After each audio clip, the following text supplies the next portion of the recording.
मंडप के पास जब सती पहुंची, वहां देखा तो शिव का ही स्थान नहीं था। बड़ी फटकारा है अपने आप पे दक्ष जी, अपने पिता श्री दक्ष को बड़ी फटकारा है।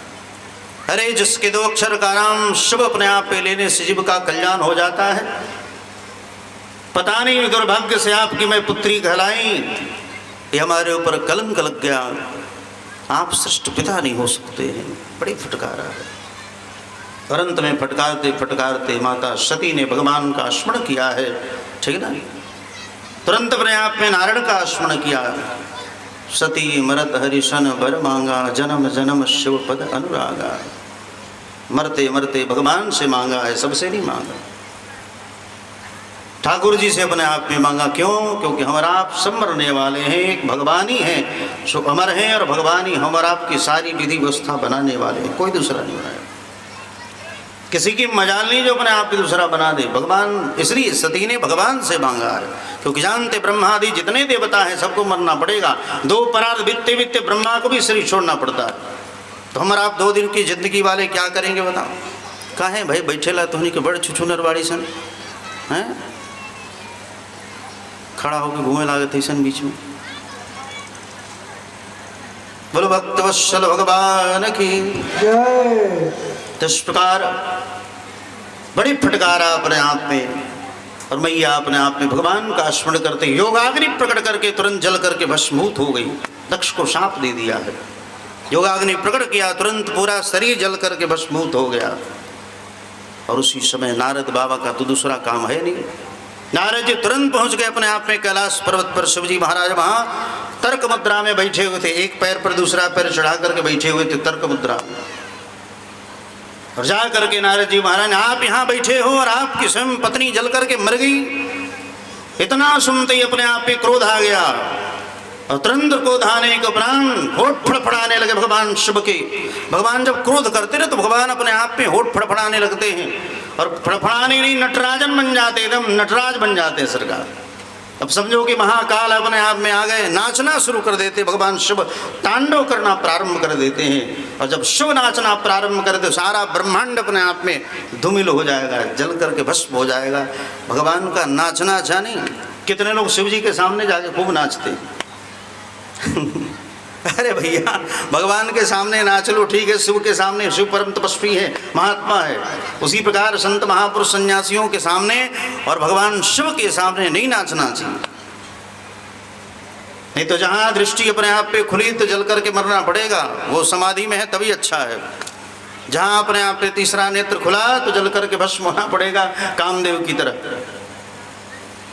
तो उसी प्रकार तुरंत अपने आप पे क्रोध करना प्रारंभ। क्रोधा सुदष्टो सुधुर्जटिम जटाम, तुरंत अपने आप पे जटाएं बिखर गई भगवान शिव की, होठ फड़फड़ाने लगे। और उसी समय केस को उठा करके पटका है, वीरभद्र नाम गण प्रकट हुआ है और आदेश कर दिया जाओ दक्षम से यज्ञम जय मद्भटानाम, उस दक्ष के यज्ञ का विध्वंस कर दो। और उसी समय विराट अपने आप पे दक्ष के द्वारा मारने के लिए अपने आप स्वयं वीरभद्र नामक गण प्रकट हुआ है। आंधी तूफान भवंडर की तरह देखते देखते पर्वताकार हो गया। बड़ी बड़ी लंबी लंबी अपने आप पे केस हो गए, बड़े बड़े नखाकर, बड़ी बड़ी आंखें, इतनी बड़ी बड़ी आंखें, लाल लाल तपती हुई आंखें। और ऐसे जब चला है अपने आप पे वहां से कनखल की तरफ, जैसे लगा कि आंधी तूफान बवंडर आ रहा है अपने आप में। स्वयं सारे देवता भयभीत हो गए देख करके आंधी तूफान को। अब समझ में आया कि शिव का कोप ही आ रहा है। वीरभद्र नामक गण अपने आप पे अनेक गणों के साथ वहां जा रहे हैं। नंदी भृगी तो है ही, कई अपने आप पे संकल्प मात्र से गणों को प्रकट कर दिया। भूत पिशाच अपने आप पे हाकनी डाकनी सागनी सब लेकर के वीरभद्र जी महाराज आगे बढ़े हैं। और जब मंडप के पास पहुंचे हैं तो सारे देवता भागे भागे फिर रहे। दक्ष जी महाराज अपने आप पे ये भी भाग रहे थे। दक्ष को गर्दन पकड़ लिया, यही तुम्हारी गर्दन है, सट सट बोल रहे थे। तुरंत अपने आप पे दबा करके मारना चाहिए, नहीं मरा। अंत में खड़ग निकाला है और धड़ से अपने आप पे गर्दन काट करके कुंड में ही डाल दिया। स्वाहा। भगराम के देवता की अपने आप पे आंखें निकाल दी गई। पुखानाम के देवता एक मुक्का मारा, सारी बतीसी बाहर निकल गई। खट से अपने आप पे सारी बतीसी बाहर निकल गई और अंत में यज्ञ मंडप का अपने आप पे विध्वंस कर दिया, पूरा मंडप ही गिरा दिया।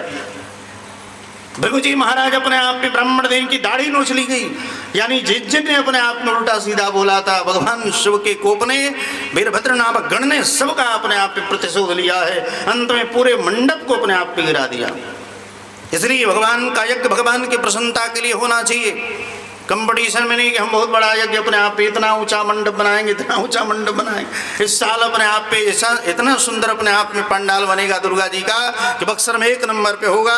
कल ऐसा तूफान है कि मैं पंडाल ध्वस्त हो जाएगा, ठीक है, 2 मिनट में सब गिर जाए। अरे उनकी प्रसन्नता के लिए हमारा आप यज्ञ करें तो प्रकृति भी आपके अनुकूल रहेगी, प्रकृति भी विपरीत नहीं जा सकती है। समय से प्रकृति भी आपका साथ देगा। जब बारिश का काम होगा तो बारिश होगी, जब सूखा का काम होगा तो सूखा होगा। प्रकृति भी आपके अनुकूल चलती रहेगी, ये नहीं कि आपकी काम बिगाड़ देगी प्रकृति, नहीं। लेकिन कोई भी कार्य कंपटीशन में नहीं करना चाहिए, भगवान की प्रसन्नता के लिए, सबके कल्याण के लिए अपने आप में करोगे तो देवता भी आपके अनुकूल रहेंगे, ठीक है ना। प्रकृति भी आपके अनुकूल चलेगी, विपरीत नहीं चल सकती। तो उसी प्रकार यहाँ दक्षम से यज्ञम जहि मद भटानाम, तुरंत अपने आप में जाकर के वीरभद्र ने सारे यज्ञ का विध्वंस कर दिया। और तदुपरांत अपने आप यज्ञ अनुष्ठान जब बंद हो गए तो सारे देवता अपने आप पे पहुंचे भगवान के पास, नारायण के पास। हे प्रभु, यज्ञ बंद हो गया, यज्ञ तो साक्षात आप हो, और यज्ञ नहीं होगा तो सृष्टि नहीं होगी, यज्ञ नहीं होगा तो वृष्टि नहीं होगी, वृष्टि नहीं होगा तो अन्न नहीं होगा, अन्न नहीं होगा तो मनुष्य नहीं होंगे। इसलिए यज्ञ जरूरी है। यज्ञ वही विष्णु, एक साक्षात भगवान है। यज्ञ है तो हम आप हैं, यज्ञ नहीं होगा तो हमारा आपका संचालन सब बंद हो जाएगा, मनुष्य का प्रकट होगा ही नहीं धरती पर। इसलिए यज्ञ भी जरूरी है। जितना खाना पीना सोना नहाना बटोरना जरूरी है, उतना धर्म भी जरूरी है, ठीक ना। और कई दिनों से हम चेता रहे हैं सबको कि हम सारे भारतवासी अगर धर्म नहीं करेंगे तो हम भी और आप भी इजराइल की तरफ अपने आप पे जल करके मर जाएंगे। ये तो भारतवर्ष हमारा आप में है, भारतवर्ष में धर्म के साथ हमारा आपकी धरती भी सुरक्षा करती रहती है। सोचो, क्योंकि इतने बड़े बड़े तपस्वी इस धरती पर विराजमान हैं, जिसके परिणाम स्वरूप हम आप आराम से सुकून से जी रहे हैं। नहीं तो धर्म बढ़ता जाएगा तो सारी धरती अपने आप पे रोना प्रारंभ कर देगी। कहीं उथल पुथल भूकंप आएगा, कहीं तूफान आएगा, कहीं कुछ होगा, ऐसे ही सब लोग चले जाएंगे।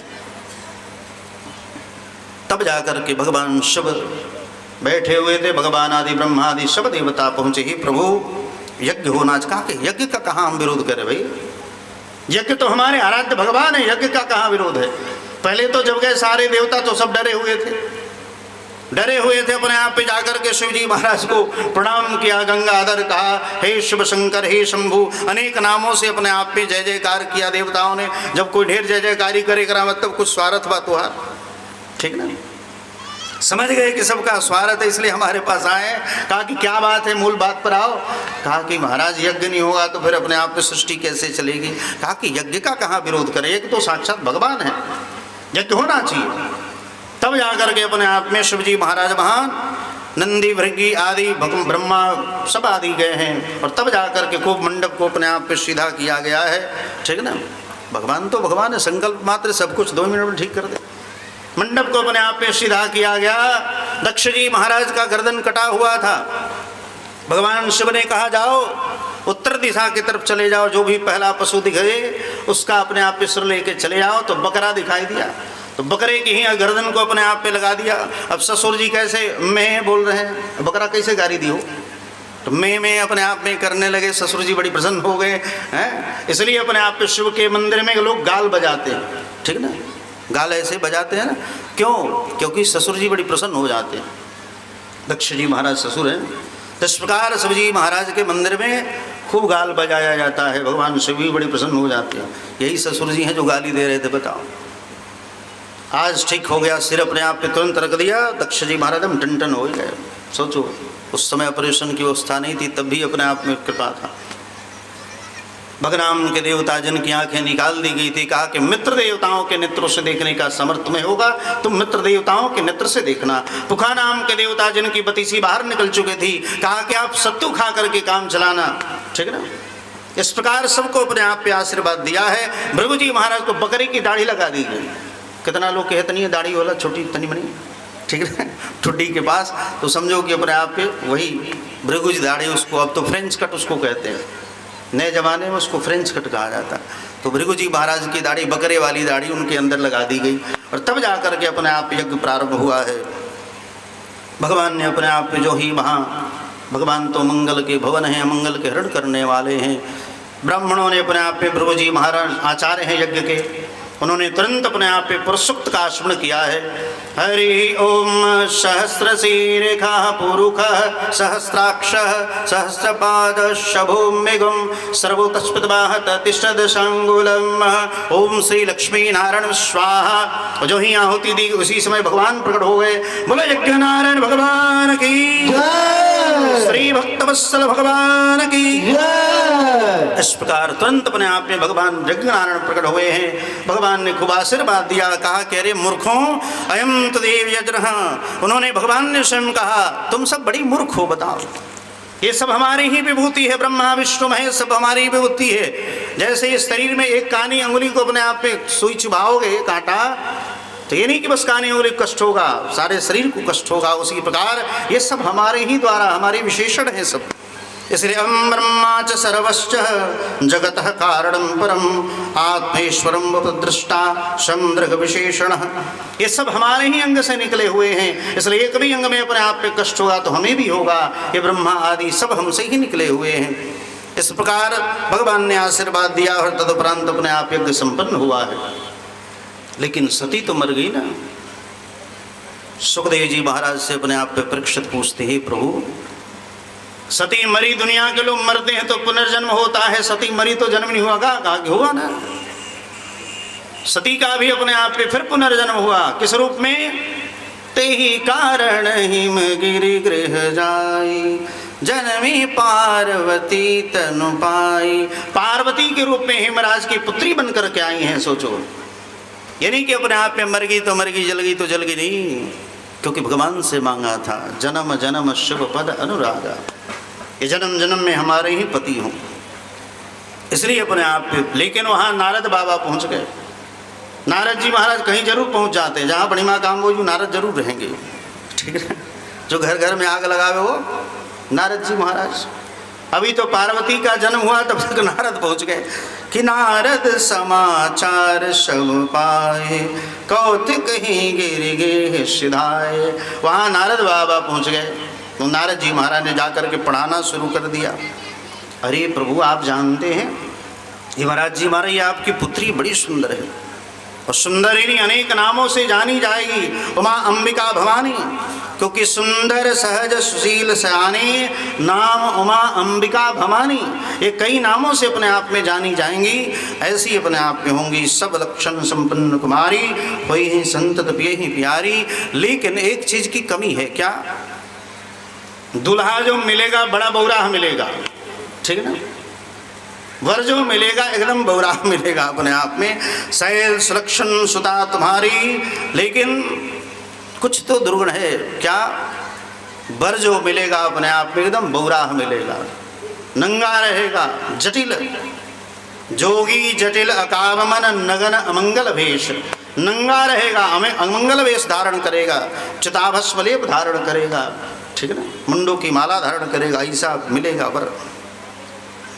भैया ने कहा, मैना ने कि ऐसे दूल्हे से कौन विवाह करेगा भाई?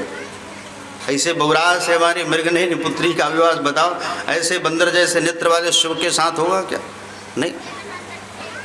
मैंने ना कहा इसी भर से कौन विवाह का। देखो समझा रहे कुछ और, लेकिन समझ में आ रहा कुछ और। नारद जी बड़ी प्रेम से समझा रहे थे, लेकिन कहाँ समझ में आ रहा। हम और आपको भी कभी कभी अपने स्वार्थ बस अच्छी चीजें समझ में नहीं आती। वो समझने वाले के ऊपर डिपेंड करता है कि समझने वाला क्या समझ रहा है।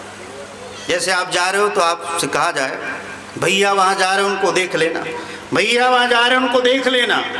अब बताओ, देख लेना और देख लेना दोनों में अपने आप पे तो एक भाव है, लेकिन वो समझने वाला क्या समझ रहा। देख लेना मतलब आप सब समझते ही हैं, एक देख लेना और देख लेना में बहुत अंतर आ जाता है, ठीक ना। मैंने फरियाई लेवे को अपने ही, ठीक ना। तो बात तो एक ही है, लेकिन समझने वाले के ऊपर डिपेंड कर वो क्या समझ रहा है। नारद ने समझाया कुछ अच्छा, लेकिन मैया समझ नहीं पाई। कहा कि बर तो अपने आप में बराह मिलेगा तो फिर कैसे कृपा होगी। कहा कि तप करना पड़े। बताओ, उतनी छोटी बच्ची को कह दिया तप करने के लिए, छोटी सी पार्वती जी को।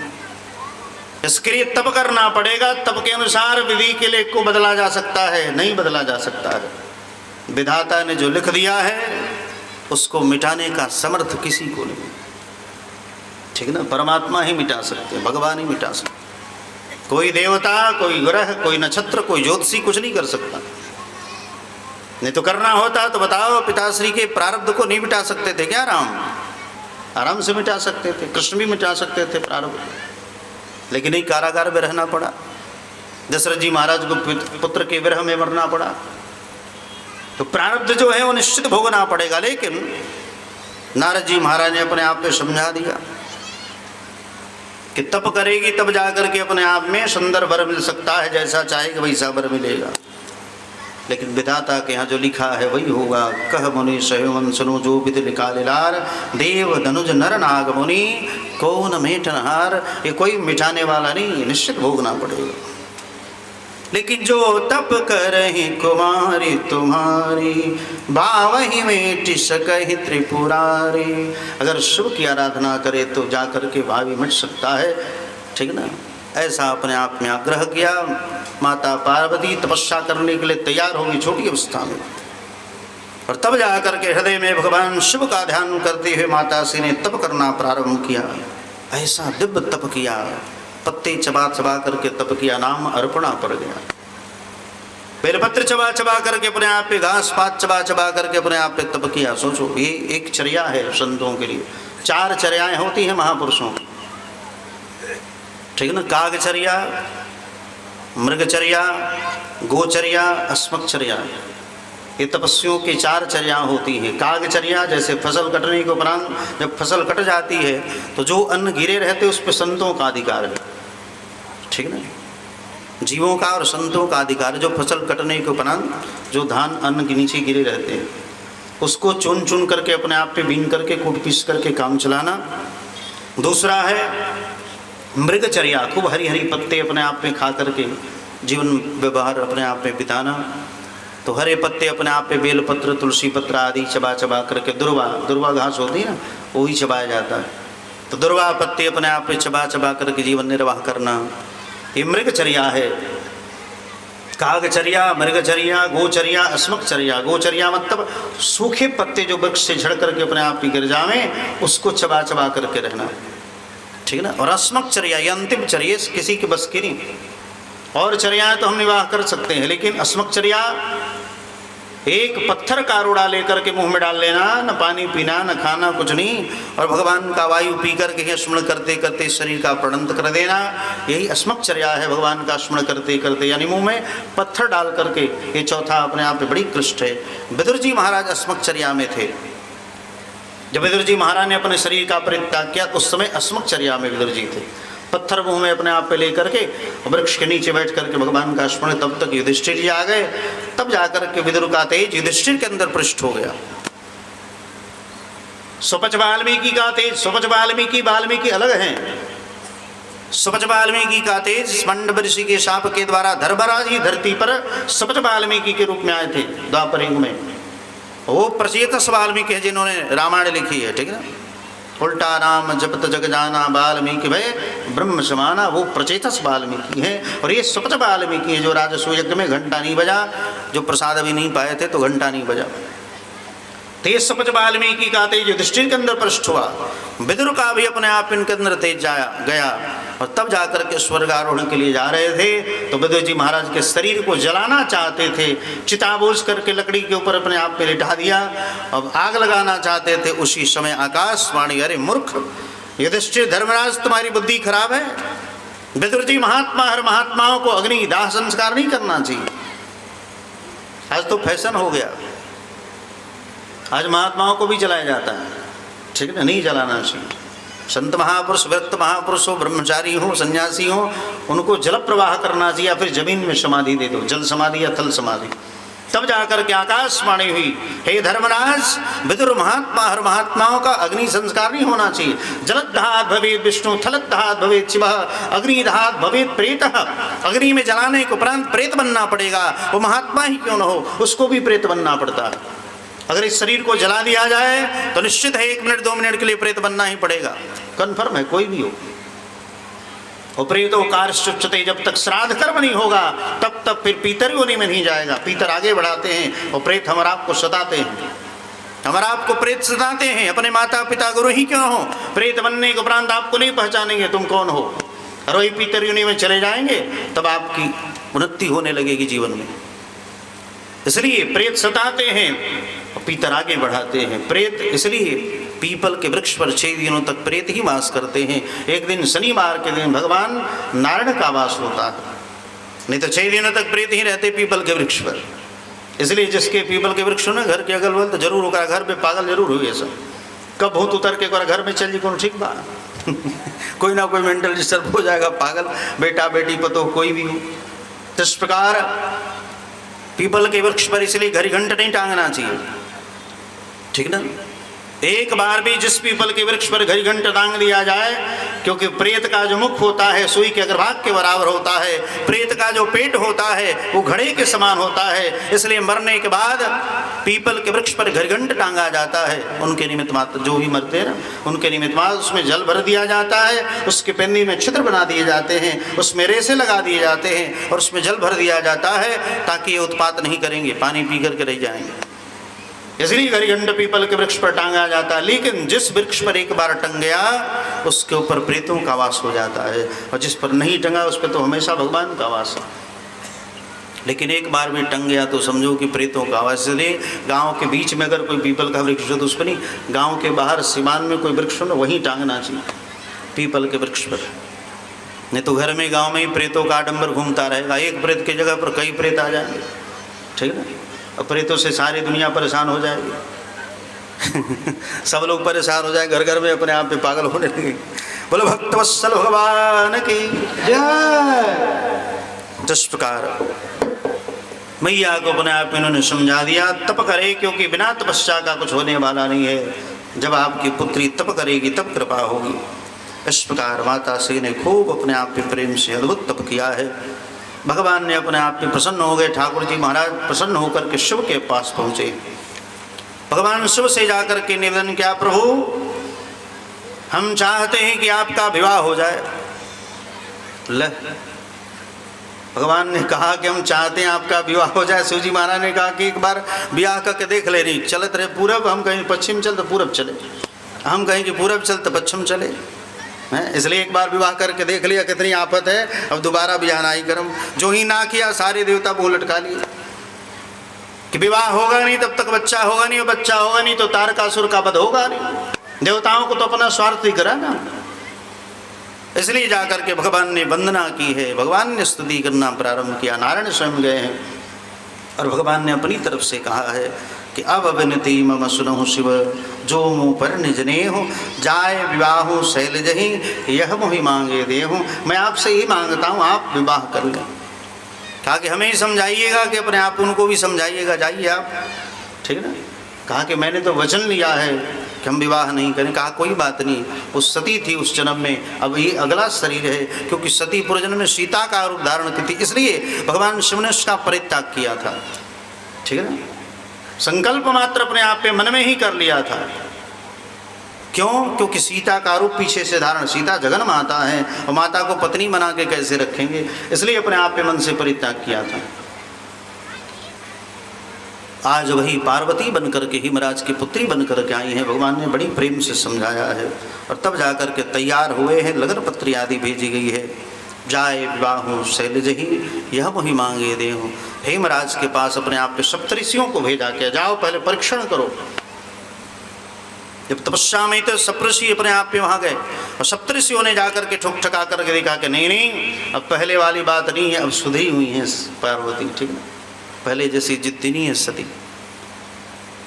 भगवान शिव ही परीक्षण करने के लिए ब्रह्मचारी का रूप धारण करके वहाँ गए हैं। शिवजी महाराज ब्रह्मचारी का रूप धारण करके वहाँ पधारे हैं और जाकर के कहा, देवी आप किसकी चक्कर में, वो नंग धड़ंग अपने आप पे रहने वाले शिव के चक्कर में है, जो प्रेतवासेषु घोरेषु भूत प्रेत गणिवृताः, जो निरंतर भूत प्रेतों के साथ रहता है, उसके चक्कर में आप कहो तो आपका विवाह नारायण से करा दे। भगवान बड़ी सुंदर है, आप कहो तो नारायण से। तुरंत अपने आप में माता पार्वती ने कहा, अरे भैया हे ब्रह्मचारी तुम यहाँ से जल्दी चले जाओ, ठीक ना, क्योंकि हमारी जहाँ श्रद्धा हम तो वहीं विवाह होगा और वही वर्ण होगा और कहीं नहीं, क्योंकि हमारा भारतवर्ष के अपने आप में ललना है। यहाँ एक बार पानी ग्रहण किया जाता, बार बार नहीं। उसी समय भगवान शिव तुरंत त्रिशूल लेकर के प्रकट हो गए। बोलो शंकर भगवान की जय। भगवान प्रसन्न हो गए, कहा कि कहो तो अभी लेके चलूं? बोला कि नहीं, आराम से बढ़िया से बारात लेकर के आइए तब चलेंगे हम। भारतवर्ष की एक अलग परंपरा है, विधि पूर्वक अपने आप में बारात लेकर के आइए और तब पाणी ग्रहण संस्कार होगा, तब यहाँ से चला जाएगा। ऐसे अपने आप में तुरंत भगवान ने स्वीकार किया है। सप्तऋषियों ने अपने आप पे जाकर के लगन पत्री आदि पहुंचाई है, खूब सुंदर। अब जितने विमान थे सब लोग अपने आप पे सजने धजने में अपने आप पे लगे हुए, लेकिन शिवजी महाराज को सजाने वाला कोई नहीं मिला। सोचो, आज भी स्थिति वही है। बारात जब जाए वाला होला तो दूल्हा के क्यों नहीं पूछे, सब अपने क्रीम पाउडर में तबाह हुआ, ठीक ना, अपने ही कृष्ण पाउडर में तबाह है कि भैया हमारे कृष्णा ही टूटेगी चाहिए। सारे देवता अपने अपने विमान को सजाने में लगे हुए हैं। लगे शबारज सकल सुर वाहन विद्वान, सब लोग अपने अपने वाहनों को सजा रहे हैं। वाहन मतलब जैसे भगवान नारायण उनके वाहन कौन है? गरुण जी महाराज, उनके वाहन गरुण जी महाराज हैं। इंद्र जी महाराज अपने वाहन को सजा रहे हैं, स्वयं अपने आप पे ऐरावत हाथी को, ये बगल में ऐरावत हाथी लगा है ना फोटो, उसी ऐरावत हाथी को अपने आप पे सजाने में लगे हुए हैं। सब लोग अपने अपने वाहनों को सजाने में लगे हुए। सोचो, शिव के ऊपर कोई ध्यान नहीं दे रहा था। शिव के गढ़ों ने कहा महाराज आज बड़ी भीड़ भाड़ है, क्या बात है? कहा कि विवाह होने वाला। कहा किसका? कहा कि हमारा विवाह। कहा आपका विवाह? चुपचाप बैठे हुए हैं। कहा कि हाँ। अरे ये सब अपने आप पे सजे दो, कितना भी सजेंगे विवाह तो हमारे से न हुई। कितनों क्रीम पाउडर कोई लगा ले, सूट बूट पहन ले, विवाह तो दुल्हा से ही होगा, सबसे तो होगा नहीं, चिंता मत करो। नंदी वृक्ष ने अपने आप पे कहा नहीं, गरीब परिवार का भी कोई बालक होता है तो उसका खूब सुंदर श्रृंगार किया जाता है। घर में नहीं रहे तो कर्ज लेकर के आते हैं भाई, इसलिए आपका श्रृंगार जरूरी है। शिवजी महाराज ने कहा कि चलो जैसे सजाना वैसे सजा लो, हम जड़ बन के बैठे हुए हैं। शिवजी आराम से बैठ गए और तब जाकर के शिव के गढ़ों ने खूब सुंदर सजाया है भगवान शिव को। जो अपने आप पे काम देव को जलने के उपरांत अपने आप पे जो क्रोध से जटाएं बिखर गई थी, उन जटाओं को बांध करके मुकुट बना दिया गया है। भगवान शिव का स्वरूप क्या है? चिता भस्मलेप, ये भस्मलेप धारण करते। आज हमारा आप सोना से मड़वाई देते हैं, चांदी से शिवजी महाराज को, ठीक है ना। शिव जी को सोना से मड़वाई देते हैं, चांदी से मड़वाई देते हैं। अरे शिव जी का वास्तविक स्वरूप यही है, ठीक ना, नंग धड़ंग अपने आप पे रहते हैं। ऐसे शिव जी महाराज। तो शिव जी के गढ़ों ने अपने आप पे खूब सुंदर श्रृंगार करना प्रारंभ कर दिया। किसी वही शंभुगन करहि श्रृंगारा, जटा मुकुट रही मोर सवारा, कुंडल कंकन पहिरे व्याला, तन विभूति पटिके हरि छाला। इनकी सजावट भी कैसा डेकोरेशन हो रहा बताओ। शिवजी महाराज का श्रृंगार भी कैसा हो रहा। शिव ही शंभुगन करहि श्रृंगारा, जटा मुकुट रही मोर सवारा। गणों ने कहा कि महाराज हे भगवान, एक साधारण भी दुल्हा होता है उसके ऊपर मुर मुकुट होता है, सेहरा होता है, तो सेहरे कहाँ से लाएं? कहा कि आपके मित्र नारायण हैं, कहो तो उनसे उधार लेके चले आए, फिर अपने आप पे शादी बात दे दिया जाएगा। पहले ऐसे होते थे, घर में विवाह की व्यवस्था नहीं थी तो दूसरे से मांग करके काम चलाया जाता, फिर दे दिया जाता था। इन्होंने कहा कहो को मांग, कहा कि नहीं, हमारे घर में जो व्यवस्था उसी में काम चलाना सीखो। कितना सुंदर उपदेश किया शिव ने। जो हमारे पास है उसी में काम चलाना सीखेंगे तो हमारा आप सुखी रहेंगे। लेकिन आज सबसे बड़ा रोग क्या है? क्या कहेंगे लोग? दुनिया को दिखाने के लिए बारात 10 गाड़ी से काम चल जाएगी, लेकिन 100 गाड़ी लेके जाएंगे, दुनिया के लोग वाह वाह करेंगे, बड़ी अच्छा हुआ, बड़ी अच्छा हुआ। वो तो उनका बुझा तुझे कर्ज लेके खर्चा कर था। चरन्नी कोई देने वाला नहीं। सोचो, एक फूटी कौड़ी कोई देने वाला नहीं, तब भी कुछ ना कुछ कमी निकाल ही देंगे। सब व्यवस्था तो ठीक रहे, तन में हऊ व्यवस्था ना रहे। हऊ माने झूम बराबर झूम शराबी, सारी व्यवस्था थी, वो व्यवस्था नहीं थी भाई। फुल डिस्कप बड़ा बड़ा। श्री राम जय राम जय जय राम, ऊपर का जय राम, श्री राम जय राम जय जय राम, श्री राम जय राम जय जय राम। भगवान शिव ने कहा आप चिंता मत करो, जो हमारे पास उसी में काम चलाना सीख, उसी में काम चलाना सीखो, कर्ज लेकर के खर्चा मत करो। बड़े दिव्य उपदेश कर दिया भगवान शिव ने। इसलिए कर्ज लेकर के खर्चा नहीं करना चाहिए। कितने लोग लड़के के विवाह में भी कहते हैं हमारा करिया ही सीधा करे में 3 साल लगी, कहाँ है वो, तो लड़का भी अकेले भाई, कहा कि उससे ज़्यादा तो खर्चा ऐसे ही हो गया, कर्ज लेकर के खर्चा करना पड़ा दिखाने के लिए, ठीक ना। 10 गाड़ी से काम चली जाए लेकिन 100 गाड़ी लेके जा, भले में क्यों बैठे ना है। कर्ज लेकर के खर्चा, शिव जी महाराज ने कहा गणों से कोई बात नहीं, जो है उसी में काम चलाना सीखो। तो कुंडल कंकन पहिरे ब्याला, तन विभूति पटिके हरिशाला। कानों में कुंडल भी अपने आप पे पहना दिए सांप बिच्छुओं के, सेहरा भी अपने आप पे बना दिया, लाल पीले हरे नीले रंग के सर्पों को लाए और ले आकर के अपने आप में लटका दिया। बाहर भाई वाह, ऐसा कौन होगा बताओ, ऐसा श्रृंगार किसका होगा। आज तक किसी का न भूतो न भविष्यति, ना हुआ ना फिर कभी होगा। ये शिव का ही श्रृंगार है। और शिव जी महाराज के ऊपर अपने आप पे कहते कि छोटे मोटे हम थोड़ी हैं भैया, साधारण दुल्हा होते तो उनके ऊपर सेहरा आदि लगता, हमारे ऊपर तो सारे ब्रह्मांड के अपने आप में चंद्रमा विराजमान है। शशि ललाट सुंदर श्री गंगा, नयन तीन उपवीत भजंगा। जनेऊ भी धारण किए, सर्पों के धारण किए हुए। किसी चेला ने अपने आप में लेकर के मृगचर्म आ गया, बाबा बाबा कम से कम आज विवाह है, आज तो नंगा मत रहो, हैं ये कम से कम मृगचर्म पहन लो। और जो ही मृगचर्म पहना तो सरक जाए नीचे, तब जाकर के सर्प से ही बेल्ट का प्रथम प्रचलन अपने आप में शिव ने प्रारंभ किया। और रात्रि में कहीं बेल्ट आप लटका दो तो लगे कि सांपे लटका है, ठीक ना। रात्रि में अगर प्रकाश न हो तो पता चलता है कि सर्प ही लटका हुआ है। तो सबसे पहले बेल्ट का अपने आप में प्रयोग भगवान शिव ने ही किया था, सर्प से ही अपने आप पे बांध दिया। लेकिन जब बारात वहाँ गई और उसी में गरुड़ जी महाराज को जब सर्प ने देखा तो भी छोड़ करके भगा, तो तुरंत छोड़ करके जो ही भगा, फिर नंगे के नंगे ही हो गए शिव जी महाराज। ऐसे शिव का खूब सुंदर श्रृंगार। लेकिन शिव जी महाराज की एक विशेषता और है, कर त्रिशूल अरु डमरु विराजा, चले बसह चढ़ी बाज ही बाजा।